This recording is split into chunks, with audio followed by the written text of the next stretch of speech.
छांदोपनिषद प्रथम प्रपाठक द्वादश खंड 12वां खंड। पिछले खंड में साक्रायन उषस्थि ऋषि का उल्लेख हुआ। वो एक ऐसा महान ऋषि जिनकी खोज राजा कर रहे थे ऋत्विक के रूप में कि उनसे उनके निरीक्षण में याग कराऊं। फिर भी इतने महान ऋषि होते हुए भी वो अपने पास इतना अन्न नहीं रखते थे कि कुछ दिन चल सके। और दुर्भिक्ष काल में उनको अन्न की भिक्षा मांगते हुए जूठे अन्न को भी खाने के लिए विवश होना पड़ता।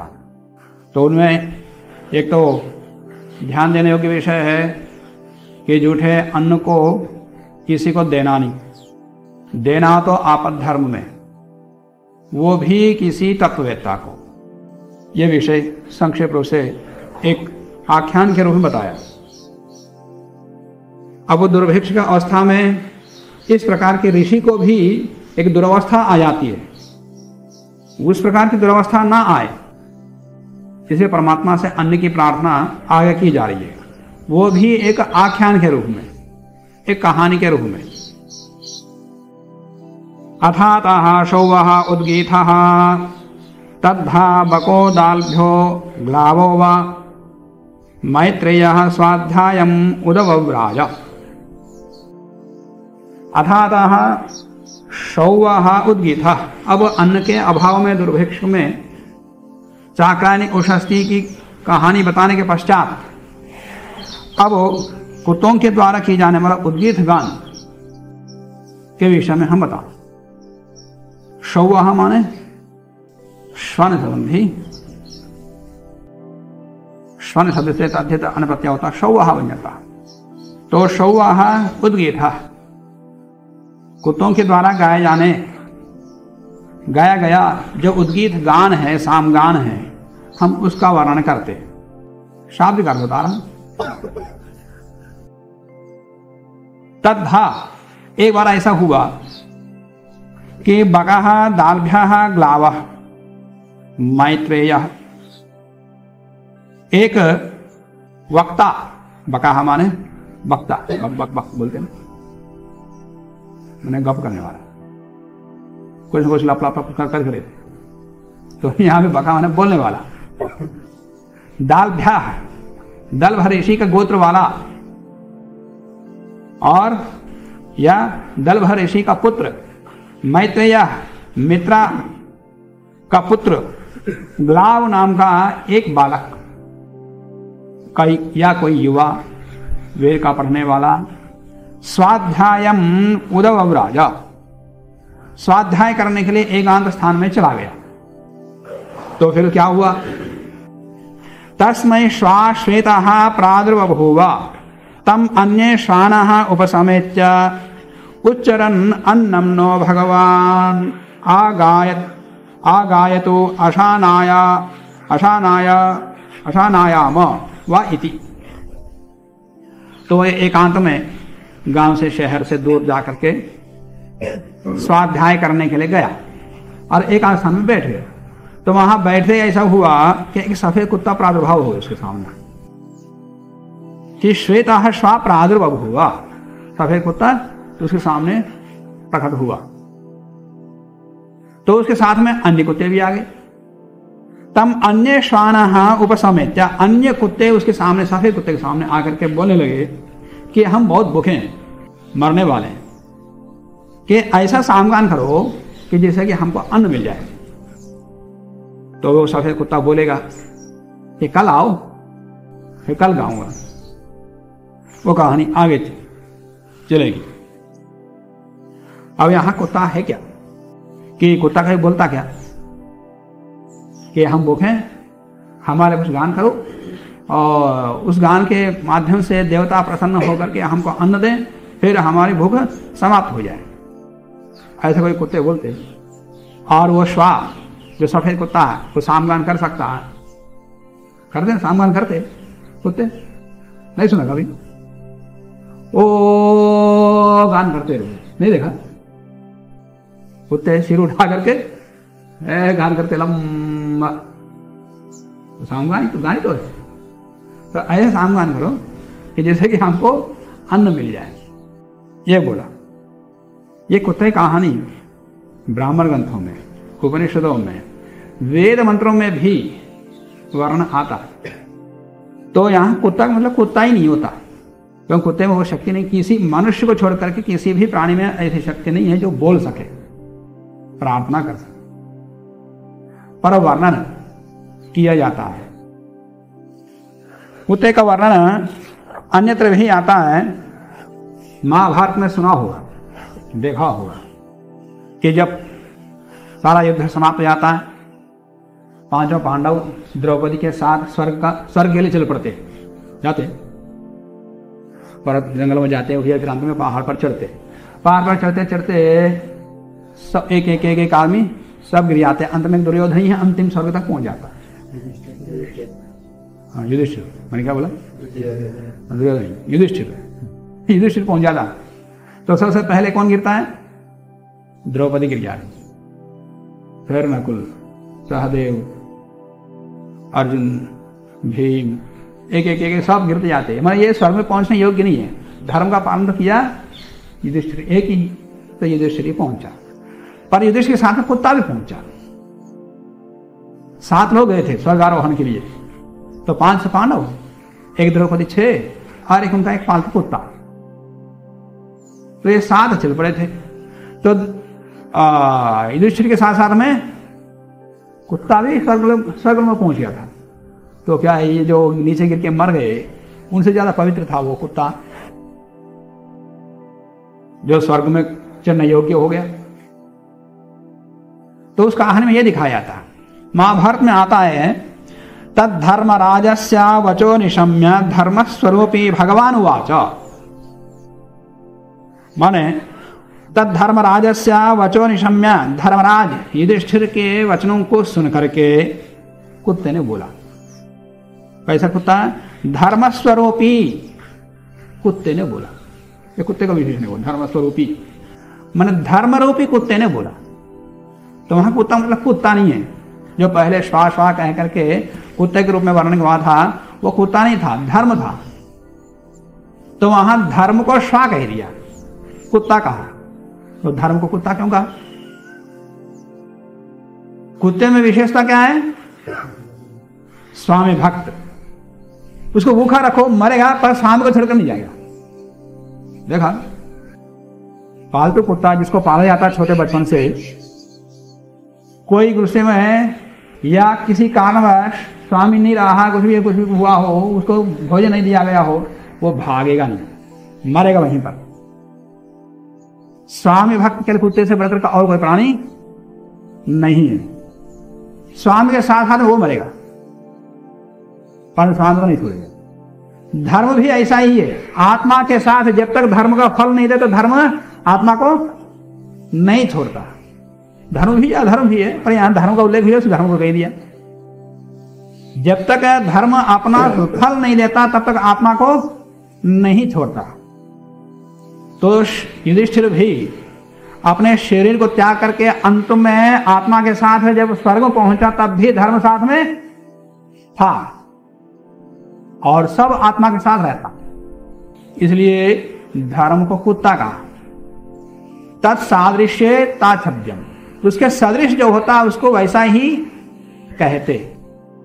अरे उसको क्यों काम बता रहे हो, तो गधा है, इसको लोग गधा है बोलते हैं लोग सामान्य लोग में।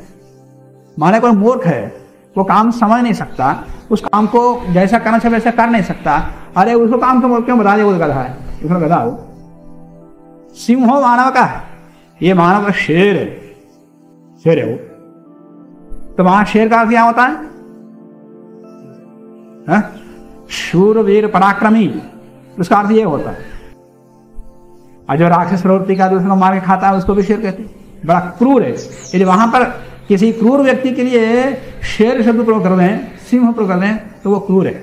तो इस प्रकार लोक व्यवहार में भी देखा जाता है, जो जिसका सदृश होता है उस गुण को कहने, वो गुण जिस प्राणी में होता है वो प्राणी का शब्द उसमें प्रयोग करते। तो वैसा ही जो सदा साथ में रहने वाला हो वो गुण किसमें है? कुत्ते में। इसलिए धर्म को वहां पर कुत्ता कहा। इसका मतलब ये नहीं कि वो बड़ा पवित्र आत्मा था इसलिए वो युधिष्ठिर के साथ साथ में उसको भी सब लोग ऐसे कहानी बोलते। अन्यत्र भी कुत्ते का वर्णन आता है। एक बार ये ब्राह्मण ग्रंथों का, वेद में भी आता, निरुक्त में भी है, याद है? हाँ शर्मा, हाँ देवशुनी और उसका पुत्र शर्मा, इनकी कहानी वेद मंत्र में भी है, जिसका उल्लेख निरुक्त में महर्षि व्यास ने किया। एक बार जनमेजय का पुत्र जनमेजयाः एव मुक्ताः देवशून्या समेया भृशं संभ्रांतो विषाणश्च आसीत्। राजा जनमेजय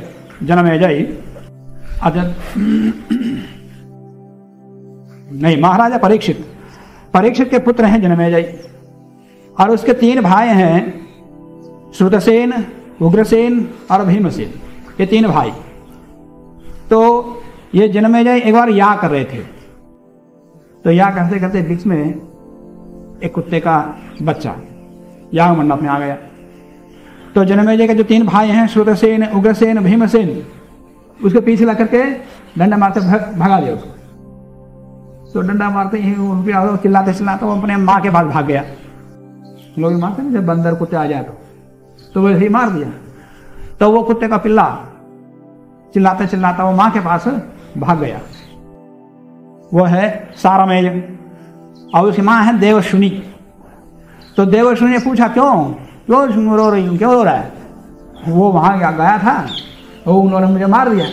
वहां जाकर कुछ किया होगा तुमने, याग मंडप में जाकर इस फालतू में क्यों मारते लोग? नहीं, मैंने कुछ नहीं किया। ऐसे लोग बोलते मैंने कुछ नहीं किया। तो ऐसे बच्चे ने बोला कि मैंने कुछ नहीं किया और वैसे मुझे फालतू वैसे ही मार दिया। अच्छा, फिर मैं चलता हूँ। तो उसकी माँ देवशुनी याग मंडप में जाके उस राजा को, जो जनमेजय राजा है, उसके पास चली गई। देवशुनी शिकायत किया कि तुम्हारे भाइयों ने हमारे बेटे को मार दिया। वो बेचारा बहुत रो रहा है, लंगड़ा हो गया। तो इसलिए वहां पर संवाद चला दोनों के बीच में। वही संवाद वेद मंत्रों में है, दोनों के बीच, राजा से जनमेजय और देवशुनी के बीच में जो संवाद हुआ है वही संवाद उस सूक्त में है। वो संवाद हुआ, अंत में देवशुनी कुत्ता जनमेजय राजा को शाप दे देती है। तो शाप देने से वो बड़ा दुखी हो जाता राजा। तो यही कहानी उस मंत्रों में है, सूक्त में है। तो वहां पर देवशुनी क्या है? देव में परमात्मा, उसकी वाणी जो वेदवाणी है वो देवशुनी, और उसका पुत्र है धर्म। देवशुनी माने वेदवाणी, और उसका पुत्र जो शर्मा था, उसका पुत्र जो लड़का कुतिया का बच्चा, वो शर्मा क्या है? धर्म। वहां पर वेद का पुत्र के रूप में क्यों कहा है? क्योंकि धर्म निकलता कहां से? धर्म का ज्ञान कहां से होता है? वेद से ही होता है। तो वेद से ही होता है, इसलिए वेद से उत्पन्न होने के कारण से वेदवाणी का पुत्र शर्मा हो गया, माने उसका पुत्र हो गया वो। और जो धर्म का हनन करता है वो खुद मारा जाता है कि धर्म एवं हतो हन्ति। जो धर्म का मारता है वो खुद मर जाता है। तो वहां पर यज्ञ मंडप पे अधर्म कर दिया, तो धर्म को मार देने का तात्पर्य क्या हुआ? वो खुद मारा जाएगा, खुद दुखी हो जाएगा। तो उसको शाप मिल गया। समझ रहे हो कि याग को ही धर्म कहा मीमांसा दर्शन में। कहा धर्म है याग है एवं धर्म है, याग ही धर्म है, क्योंकि वेद मंत्रों के माध्यम से याग किया जाता है। और उसने शाप क्या दिया? तुमको कुछ अदृष्ट भय होगा, तुम सबको, तुमको और तुम्हारे भाइयों को, तीनों को, चारों को मिला करके कुछ अदृष्ट भय होने वाला, ये शाप दिया उसे। तो याग करने से अदृष्ट उत्पन्न होता ना, अदृष्ट मुंह बोलते तेलुगु माने हम पुण्य कर्म करते हैं, पाप कर्म करते हैं, उसका कुछ अदृष्ट बनता, पुण्यात्मक पापात्मक, बस वही धर्म और अधर्म है। जो पाप से उत्पन्न होता है वो अधर्म अदृष्ट है, और जो पुण्य कर्मों से उत्पन्न होता है वो पुण्य नामक है, एक धर्म उत्पन्न होता है वो अदृष्ट है। तो पाप कर्म किया है तो अधर्म रूपी कोई अदृष्ट तुम्हारा उत्पन्न होगा, ये उसने शाप दिया। शाप देना क्या, वो तो उत्पन्न होना ही है। तो वहां पर भी धर्म को कुत्ता कहा। तो इस प्रकार से उसके सादृश्य होने का अन्यत्र और भी है, वेद मंत्र है, वेद मंत्र को उल्लेख में कल बताऊंगा। तो यहां पर भी कुत्ता कहा किसी दूसरे को, तो किसको कहा है ये आगे के वर्णन से और स्पष्ट हो जाएगा। इंद्रियों में रहने वाले शक्ति को कुत्ता कहा, प्राण को। इंद्रियों में जो शक्ति है वो क्या शक्ति है, प्राण से ही इंद्रियां चलती हैं। जो 5 ज्ञानेंद्रियां हैं, 5 कर्मेंद्रियां, जो भी हमारे शरीर में क्रियाएं हैं वो किसके माध्यम से, प्राण से ही है। इसलिए यहां प्राण शक्ति को कुत्ता कहा। ये श्वा का निर्वचन किया था, श्वयति गच्छति। श्वा का शु धातु का क्या अर्थ है, गच्छति गमनी है। तो श्वयति गच्छति श्वासः प्रश्वासवत् निस्सरति इति श्वा, माने श्वास प्रश्वास के जैसा जो चलता है, माने स्वाभाविक रूप से जो चलता है उसको श्वा कहते हैं। वेदवाणी परमात्मा से श्वास प्रश्वास के जैसे ही निकला ना। वेद का प्रादुर्भाव कैसे हुआ, परमात्मा से। श्वास प्रश्वास के समान उल्लेख आता है उपनिषदों में कि परमात्मा से श्वास प्रश्वास के समान ही वेद का प्रादुर्भाव होता है। तो श्वा गच्छति श्वास प्रश्वासवत् निस्सरति इति श्वा। तो इसलिए वेदवाणी के लिए कुत्ते का वर्णन आता है। तो श्वा में कुत्ता है ही नहीं, वहां पर कुतार्थ है ही नहीं। जैसे ये बालक शेर है, बड़ा शूरवीर है, पराक्रमी है, तो इसमें वो शेर नहीं होता। तो इसलिए एक नियम बनता है भाषा में, तासादृशात् ताच्छब्दम। उसके सदृश जो होता है उसको वैसा ही कहते हैं। जो बड़ा सीधा साधा है, सरल है, तो उसको क्या कहते हैं, गौ, गाय। एक गाय जैसा आदमी है, क्यों उसको मारे हो, माने गाय जैसा सीधा साधा सरल आदमी जो होता है उसको क्या कहते हैं, गाय कहते हैं। गौरवाहिका है उदाहरण आता ना व्याकरण में। तो वाहिक देश में रहने वाले लोग गो के समान है, इसे गौरवाहिका कहते हैं। तो यहां पर भी तस्मै श्वा श्वेता प्रादुर्भूवा। श्वेता तात्पर्य यहां पर विशेषण लगा दिया कुत्ते के लिए, श्वा के लिए श्वेता माने शुद्ध। श्वेता मतलब शुद्ध मुख्य प्राण। ये सारे इंद्रियां जो कुत्ते के, तो बहुत सारे आकर के श्वेत कुत्ते के सामने प्रार्थना किया ना, हा? क्या प्रार्थना किया कि ऐसा सामगान करो जिससे कि हमको अन्न मिले, हमारी भूख मिट जाए। वो सारे कुत्ते जो प्रार्थना कर रहे थे श्वेत कुत्ता से, वो कौन है, इंद्रियां। इंद्रियां जाकर के मुख्य प्राण से, उपनिषदों में हम सुनते हैं कि प्राण में इंद्रियों में झगड़ा चलता है, कौन बड़ा है।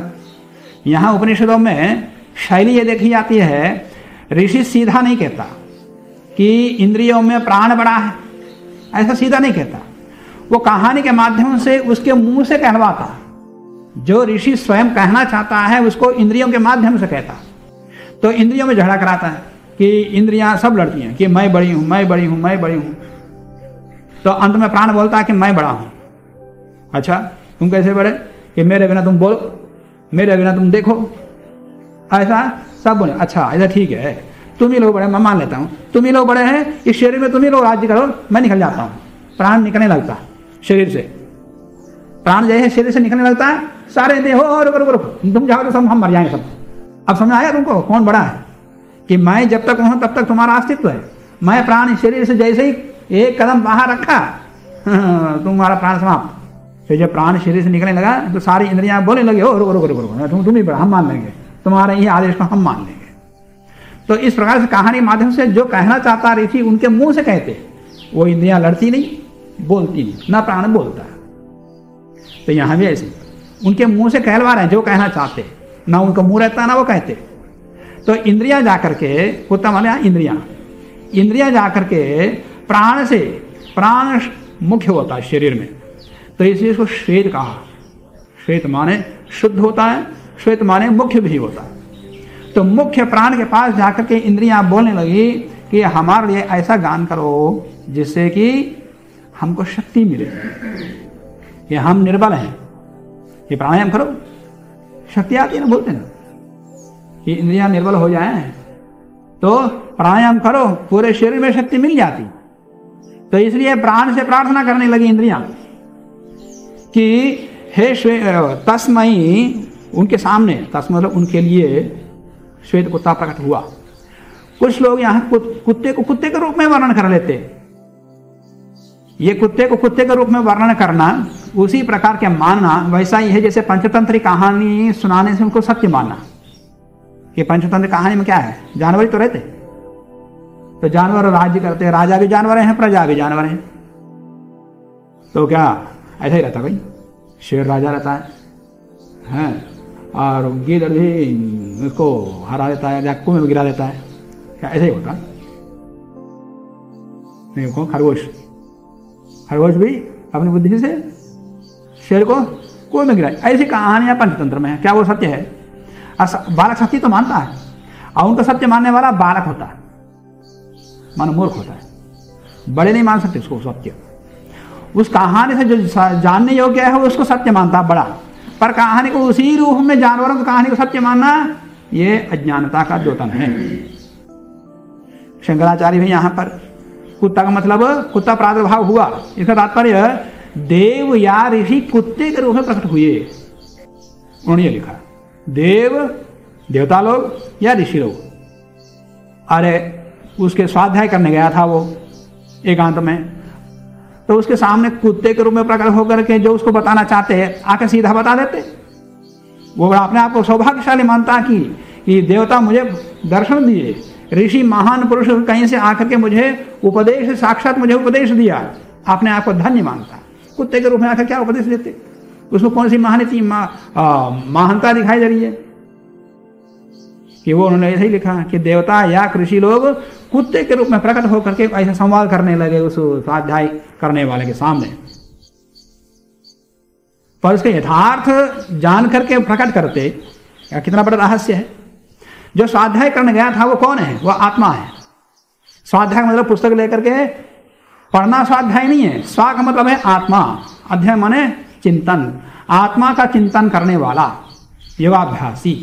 आत्मा का चिंतन करने वाले योगाभ्यासी के सामने इंद्रियां प्रार्थना करती कि हमारी इंद्रियां तो लौकिक विषयों में दौड़ पड़ती हैं, आत्मा की तरफ नहीं जाती। आत्मा की तरफ जाने के लिए प्राण से शक्ति मांग रही हैं इंद्रियां, तब तो कुछ रहस्य निकलता। यहां पर स्वाध्याय करने वाला कौन है? आत्मा। स्वाध्याय मतलब स्वा माने आत्मा, अध्ययन माने आत्मा का चिंतन करने वाला योगाभ्यासी। जब वो एकांत में जाकर के ध्यान करने के लिए बैठता है, इंद्रियां बाहर दौड़ती हैं, उनकी शक्ति तो बाहर है, अंदर जाने में निर्बल है। अंदर की यात्रा करने के लिए उनके पास शक्ति नहीं है। तो प्राणायाम करते हैं तो मन को निग्रह करते, तो अंदर की यात्रा करने के लिए वो स्थिर रहते। तो उस प्रकार के शक्ति के लिए इंद्रियां प्राण से प्रार्थना मांग रही है, प्रार्थना कर रही हैं कि हमको शक्ति प्रदान करो, हम निर्बल हैं, भूख हैं, मतलब हम निर्बल हैं, हमारे अंदर शक्ति नहीं है अंदर की यात्रा करने के लिए, कि तुम्हारे साथ ही चलेंगे, कि सामगान करो, माने उपासना करो, कि प्राण से हम नहीं कर सकते उपासना, तुम करो। कि इंद्रियां उपासना नहीं कर सकती, प्राण कर सकता है, प्राण में शक्ति है, तो इसलिए उसने प्रार्थना कर रही है। कहना तो ऋषि कहता था, पर एक कहानी के माध्यम से कह दिया तो कहानी का सत्य नहीं मानी। तो शेष कहानी आगे बढ़ाएंगे। आलम।